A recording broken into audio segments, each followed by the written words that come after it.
ಇವಾಗ ಮುಚ್ಚರಿ ಇವಾಗ ಹಂಗೆ ಬಂತು. ಎಷ್ಟು 10 ದಿವ್ಸ ಕೆಳಗೆ ಬಂದಿದ್ರಿ ಹೌದು, ಮುಚ್ಚರಿ ಎಡಗಡೆ ಆಗಿತ್ತು ಬಲ್ಗ ಎಡಗಡೆ ಆಗಿತ್ತು. ಎಡಗಡೆ ಲೆಫ್ಟ್ ಸೈಡ್ ಎಡಗಡೆ ಮುಚ್ಚಾಕ್ ಬರ್ತಿದ್ದಿಲ್ಲ ಮೊದಲು. ಹಿಂಗೆ ಹೊಡ್ಯಕ್ಕೆ ಕೂಡ ಬರ್ತಿದ್ದಿಲ್ಲ. ಫುಲ್ ಓಪನ್ ಆಗಿತ್ತು. 10 ದಿವಸ ತಾಂಡಾದ್ಮೇಲೆ ಇವಾಗ ಇಷ್ಟು ಕಡಿಮೆ ಆಗ್ಯದ. ಉಫ್ ಮಾರ ಏರಕ್ಕ ವಿಡಿಯೋ ನಿಕ್ಕಲ್ರಿ. ಜೋರು ಇದು ಬರಕತ್ತಲ್ಲ ಫುಲ್. ಇವಾಗ ಊಟ ಮಾಡಿದ್ರೆ ಒಂದು ಸೈಡ್ ಉಳ್ಕೊಳ್ಳಲ್ಲ.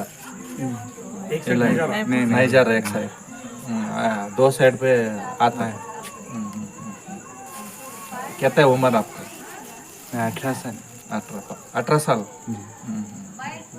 10 दिन हो गए मेडिसिन लेके. फेशियल पैरालिसिस हुआ था. जी. ओके.